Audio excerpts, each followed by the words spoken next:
Salut les amis! Chaque jour jusqu'au 22 décembre, sauf le week-end, je vais vous parler d'un roman et d'une BD choisie selon un thème qui les réunit. J'espère que ça vous aidera pour vos cadeaux de Noël. Allez hop, c'est parti!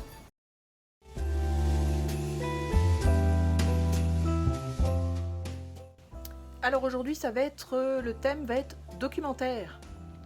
Je vous ai sorti effectivement une bande dessinée, j'aurais pu en sortir plusieurs, mais j'en ai pas tant que ça, j'en ai peut-être 5 ou 6 seulement.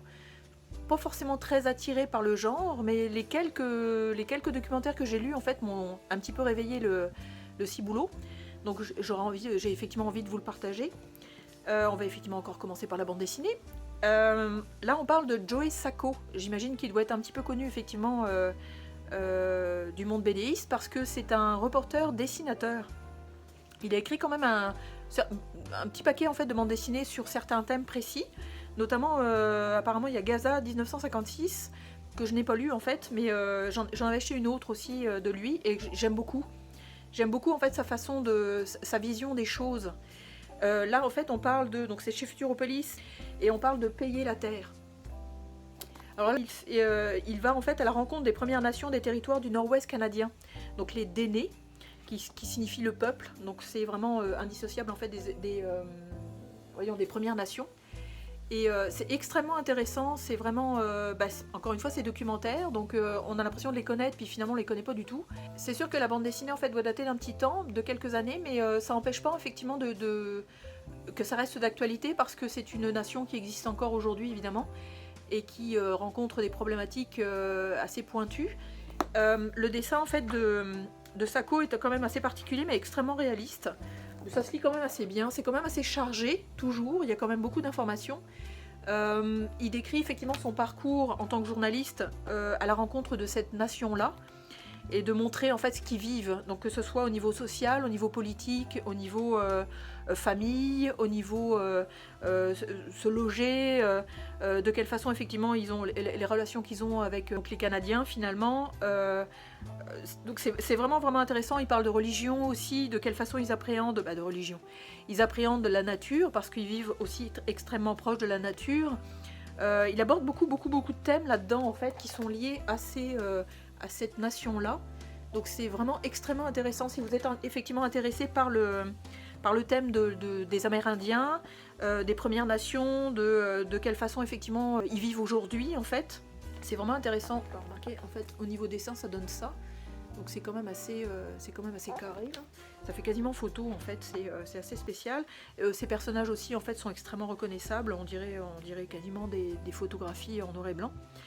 Donc c'est un auteur en fait, un journaliste BDiste que je vous recommande parce que ses thèmes choisis sont toujours extrêmement intéressants. Puis sa façon de traiter aussi le sujet est quand même assez abordable. C'est pas compliqué. Puis ça apporte effectivement de l'eau au moulin en fait dans nos réflexions et dans notre façon d'appréhender le monde en fait, ou certains sujets très précis.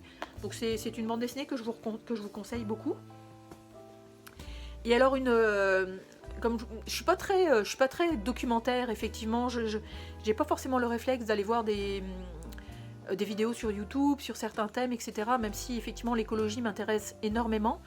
Mais j'avoue qu'à certains moments, je me suis lancée et je suis tombée sur un type qui s'appelle Pablo Servigne, qui est vraiment intéressant, c'est comment tout peut s'effondrer. Pablo Servigne, c'est quand même quelqu'un qui est vraiment intéressant, je trouve, parce qu'il reste assez neutre ou assez objectif dans sa façon de parler de l'écologie, son appréhension effectivement du développement de notre monde, que ce soit planète ou que ce soit effectivement économico, politico, etc., sociétaux et compagnie. Donc il est vraiment intéressant. J'avais commencé en fait à le connaître via ses vidéos YouTube qui sont expliquées de façon très simple et extrêmement logique. Des fois ça fait froid dans le dos honnêtement.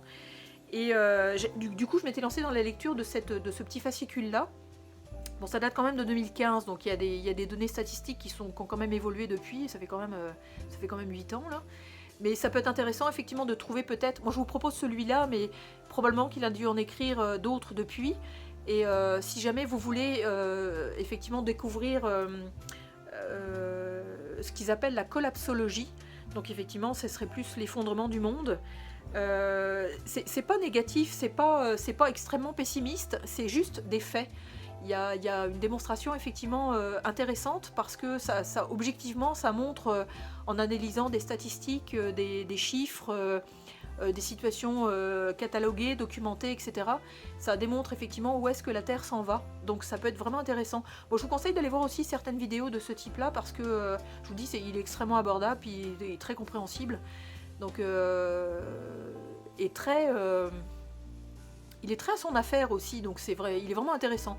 Donc c'est un petit fascicule que je vous recommande aussi en fait. Donc à demain!